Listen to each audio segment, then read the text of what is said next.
আসসালামু আলাইকুম রহমতুল্লাহি ওবরকাতুহু।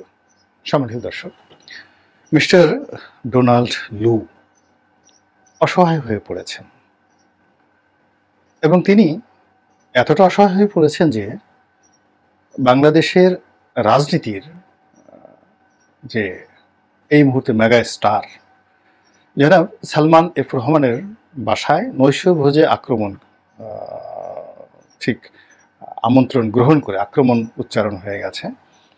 তো নৈশভোজে অংশগ্রহণ করে তাকে মূলত তার যে অসহায়ত্ব এটি প্রমাণ করতে হয়েছে। এর কারণ হলো যে আপনি বোঝার চেষ্টা করুন যে কয়েকদিন আগে মার্কিন ভিসা নীতি যখন নিয়ে আলোচনা হতো, এই কয়েকদিন আগে কিংবা এখনও কেউ কেউ আলোচনা করছেন, কিংবা যখন এই ভিসা নীতিটি ঘোষণা করা হলো তখন যাকে নিয়ে সবচেয়ে প্রথম সন্দেহ করা হয়েছিল যে সম্ভবত সালমান এফ রহমান সাহেবের বিরুদ্ধে মার্কিন ভিসা নিষেধাজ্ঞা প্রয়োগ করা হতে পারে এবং পুরো সামাজিক মাধ্যমে ভীষণ রকম গুজব। তো সেই লোকটি অর্থাৎ জনাব সালমান এফ রহমান এখন যে কোনো কারণেই হোক না কেন শেখ হাসিনার খুবই ঘনিষ্ঠ এবং খুবই ট্রাস্টওয়ার্দি। এমনকি যেটা আমরা শুনি, সত্য মিথ্যা আমরা বলতে পারি না, তার সঙ্গে চায়নার একটা খুব ভালো সম্পর্ক রয়েছে, কিন্তু চায়না এবং পাকিস্তানের একটা ভালো সম্পর্ক রয়েছে। এবং আমরা দেখেছিলাম যে ইতিপূর্বে যিনি পাকিস্তানের প্রেসিডেন্ট ছিলেন, তত্ত্বাবধায়ক সরকারের প্রেসিডেন্ট ছিলেন, তার সঙ্গে তার বন্ধুত্ব ছিল এবং তারা সম্ভবত ক্লাসমেট ছিলেন। এবং আমাদের বাংলাদেশের প্রেসিডেন্ট মিস্টার চুপ্পু, পাকিস্তানের প্রেসিডেন্ট সেই ভদ্রলোক এবং জনাব সালমান এফ রহমান মক্কাতে একসঙ্গে ছিলেন এবং একসঙ্গে সেখানে ছবি তুলেছেন এবং সেই ছবি আবার পাকিস্তানের প্রেসিডেন্ট তার টুইটে তিনি টুইট করেছেন বা সামাজিক মাধ্যমে তিনি দিয়েছেন।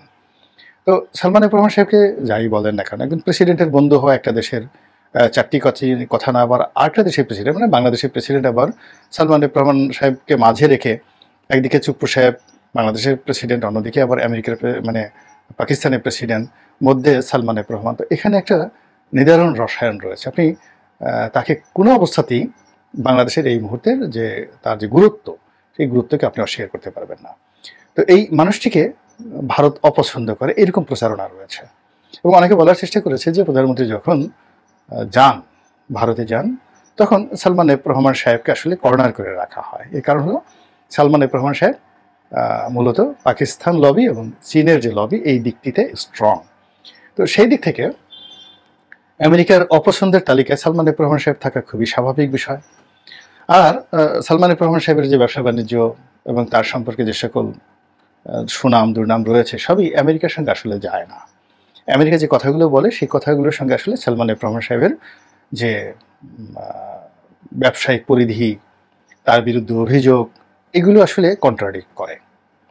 তো সেক্ষেত্রে মিস্টার ডোনাল্ড লু বা অন্য যারা আসেন, আমেরিকার যারা লোকজন আসেন, তারা যখনই সালমান এফ রহমান সাহেবের বাসায় আসেন বা তার সঙ্গে দেখা সাক্ষাৎ করেন, সেখানে বুঝতে অসুবিধা হয় না যে মূলত তারা কতটা অসহায় এবং কতটা দুর্বল এবং কতটা বাধ্য হয়ে মূলত এই ভদ্রলোকের সঙ্গে দেখা সাক্ষাৎ করে সরকারের মান ভাঙানোর জন্য, সরকারের কাছাকাছি যাওয়ার জন্য, আরও স্পষ্ট করে বললে মাননীয় প্রধানমন্ত্রী শেখ হাসিনার আনুকূল্য পাওয়ার জন্য চেষ্টা করতে পারেন।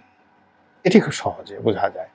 তো তদ্রূপ মিস্টার ডোনাল্ড লু এই সময়টিতে যে বাংলাদেশে এলেন, আসার পরে তিনি জনাব সালমান এফ রহমান সাহেবের সঙ্গে যে বৈঠক করেছেন, দেখা সাক্ষাৎ করেছেন, এতে তার অসহায়ত্ব প্রকাশ পেয়েছে।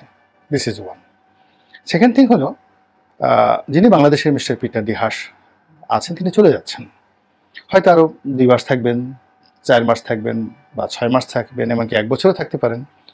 কিন্তু বাংলাদেশ থেকে তার বিদায় এটি নিশ্চিত হয়েছে এবং তার স্থলে অন্য একজন রাষ্ট্রদূত, তার যে নিয়োগ, এটি চূড়ান্ত করা হয়েছে। তো কাজেই তিনি চলে যাচ্ছেন। আর চলে যাওয়ার পর আমেরিকাতে গেলে তার যে ভালো কিছু হবে না, এটি একেবারে মোটামুটি কনফার্ম। এর কারণ হলো অতীতে যারাই আসছে বাংলাদেশ থেকে, যারা দায়িত্ব পালন করে গিয়েছেন, বেশিরভাগ রাষ্ট্রদূতকে পরবর্তীতে আর মার্কিন দপ্তরে কোনো গুরুত্বপূর্ণ পদে দেখা যায়নি। আমি যাদেরকে চিনি, আমাদের সময় এখানে একজন কালা জাহাঙ্গীর ছিলেন, কালো করে, বিউটি নার্স ছিলেন, অন্যান্য যারা ছিলেন বেশ কয়েকজন তো দেখা গেল যে পরবর্তী বিভিন্ন কনসালটেন্সি কোম্পানিতে চাকরি করেছেন, আবার বাংলাদেশে এসেছেন বেশ কয়েকজন। এর মধ্যে একজন ছিলেন উইলিয়াম বি মাইলাম, আর একজন কে যেন ছিলেন, সেই একটা তেল কোম্পানির এজেন্ট হয়ে বাংলাদেশে এসেছিলেন। তো এদের আসলে বাংলাদেশ থেকে যাওয়ার পর এদের অবস্থা খুব খারাপ হয়ে যায় এবং অনেকের এটি শেষ চাকরি থাকে। আবার অনেকে বাংলাদেশে তারা যেভাবে দায়িত্ব পালন করার জন্য তাদেরকে অ্যাসাইন করা হয়, সেভাবে দায়িত্ব পালন না করার কারণে অনেকে গিয়ে আবার শাস্তির মুখোমুখি হন এবং এখান থেকে গিয়ে পরবর্তীকালে খুব প্রমোশন পেয়েছেন, মার্কিন পররাষ্ট্র দপ্তরে খুব বড় কর্তা হয়েছেন। এরকম নজির খুব অল্প, এবং এটি 70-এর দশকে বা 80-এর দশকে 2-4 জন এরকম হতে থাকতে পারে, আমি অতটা জানি না। তো সেই দিক থেকে mister Peter D Haas Bangladesh থেকে যখন তিনি আমেরিকাতে যাবেন, যদি সবকিছু স্বাভাবিক থাকে তবুও তিনি সেখানে থাকবেন না। যদি তিনি ওয়াশিংটন ডিসিতে কর্মরত থাকেন, তাহলে বিশ্বাস করেন তাকে একটা ছোট 1000 সিসির গাড়ি, মানে সাধারণ একটা গাড়ি, 1000 সিসির একটা গাড়ি, এই পুরনো ভক্সওয়াগন এইরকম একটা টাইপের গাড়ি, এটি তিনি তার নিজস্ব অর্থ দ্বারা এটি তাকে তিনি মেনটেন করতে পারবেন কিনা তার স্যালারি দিয়ে, এটি আমি বলতে পারবো না। এবং তার যে এখন পদ পদবি, সেই পদ পদবি দিয়ে তিনি সরকারি কোনো গাড়ি ওয়াশিংটন ডিসিতে তিনি সেই গাড়িতে ছুটাছুটি করবেন, এটা অসম্ভব ব্যাপার। আবার আমেরিকার যে ওয়াশিংটন ডিসির যে ডাউন টাউন, সেখানে 2 বেডরুমের বা 3 বেডরুমের 1200-1300 স্কোয়ার ফিটের একটা অ্যাপার্টমেন্ট নিয়ে তিনি তার সরকারি বেতন দিয়ে থাকবেন, এটি অসম্ভব। তাকে একটা স্টুডিও অ্যাপার্টমেন্টে থাকতে হবে, অথবা তাকে অনেক দূরে চলে যেতে হবে, একটু গ্রামের দিকে যেতে হবে, সেখানে গিয়ে তাকে থাকতে হবে আর কি। তো কাজেই এখানে তার যে রাজস্বিকতা, এটি আমেরিকায় গেলে আর তার সেটা থাকবে না, নাম্বার 1। নাম্বার 2 হলো যে তিনি এখানে যে কর্মকাণ্ড করেছেন, এটা স্পষ্টতই তিনি পরাজিত হয়েছেন। তিনি যার বিরোধিতা করেছেন তারা বিজয়ী হয়েছে, তিনি যাদের পক্ষ অবলম্বন করার চেষ্টা করেছেন তারা পরাজিত হয়েছে। তিনি যা চেয়েছেন তা একটাও হয়নি, উল্টো হয়েছে। তার সঙ্গে যাদের বন্ধুত্ব ছিল, তাকে যারা সাহায্য করেছে, সহযোগিতা করেছে, এবং তাকে এনলাইটেন করে, হাইলাইট করে যারা মোটামুটি সরকারের রোষানলে পড়েছে, এই লোকগুলোকে রীতিমতো একেবারে প্রশান্ত মহাসাগরের অতল অন্তে চুবিয়ে মেরে তিনি এই বাংলাদেশ থেকে চলে যাচ্ছেন। তাদের পুনর্বাসন, তাদের সঙ্গে সম্পর্ক বা তাদেরকে সান্ত্বনা দেওয়ার মতো কোনো কাজই তিনি করেননি।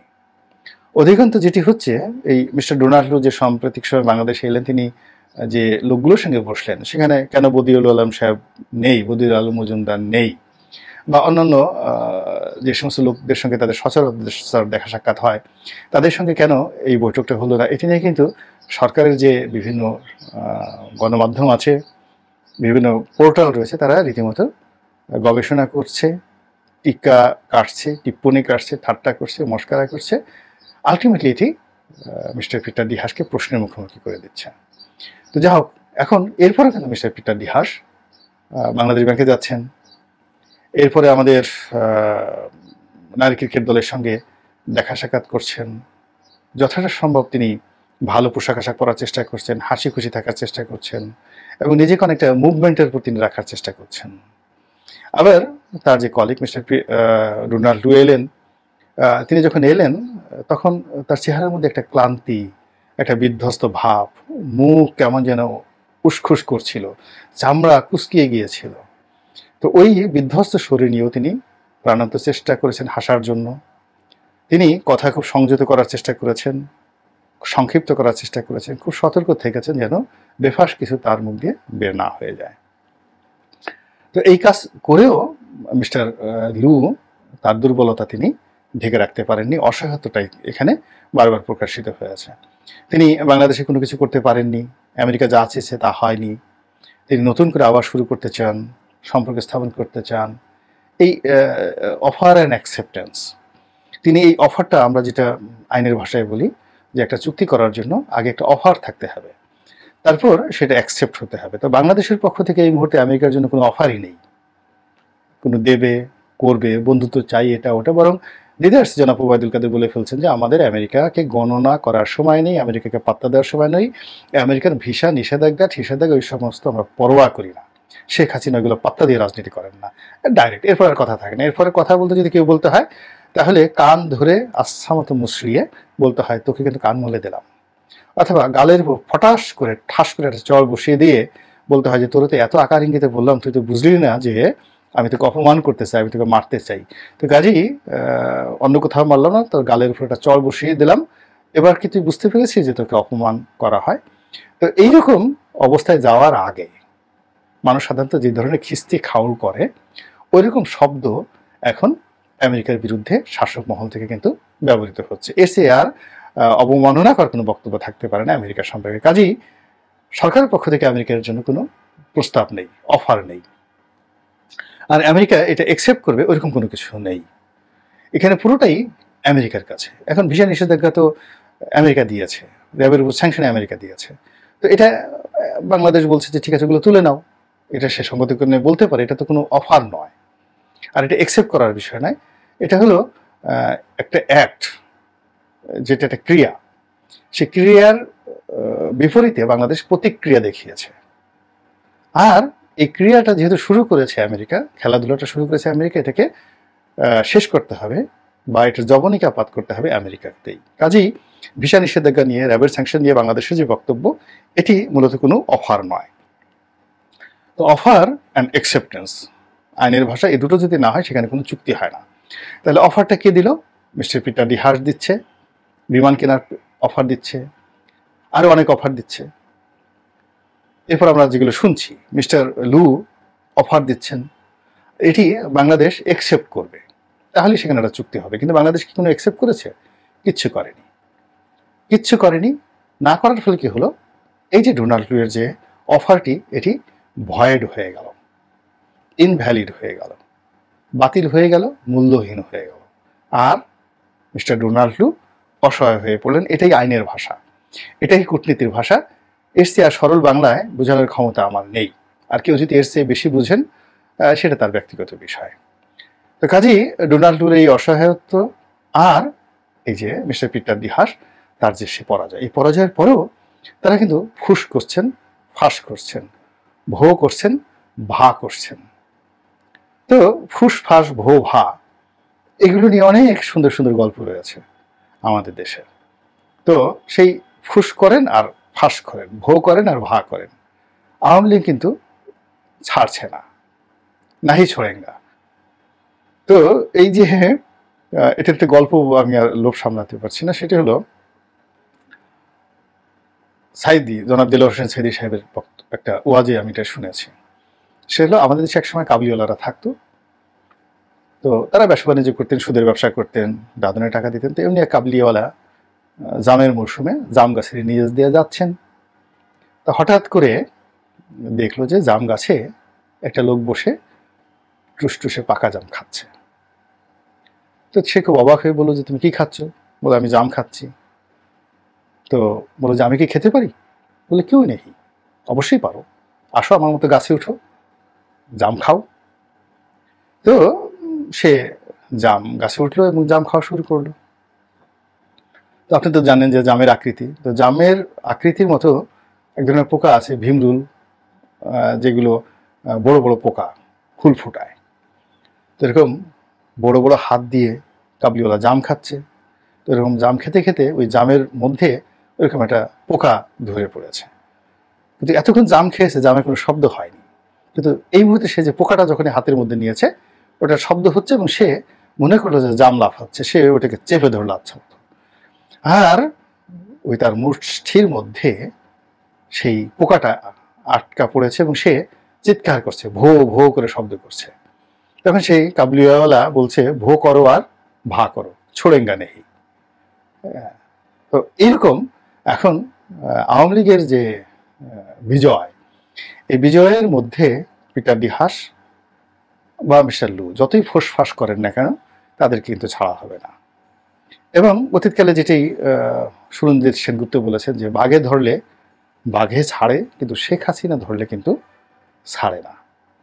তো সেই দিক থেকে তারা ফুসফাস করে যাচ্ছেন মূলত শেখ হাসিনার করুণা পাওয়ার জন্য, তার সুদৃষ্টি লাভের জন্য, এবং তাদের এই শেষ সময়টাতে যদি সরকারের সাথে একটি সুসম্পর্ক স্থাপন করে আমেরিকার কাছে তাদের যে গ্রহণযোগ্যতা এটি বাড়ানো যায়, অর্থাৎ লুর এবং হাসের, তাহলে তারা সেই চেষ্টা করছেন। কিন্তু এটি আলটিমেটলি হিতে বিপরীত হবে।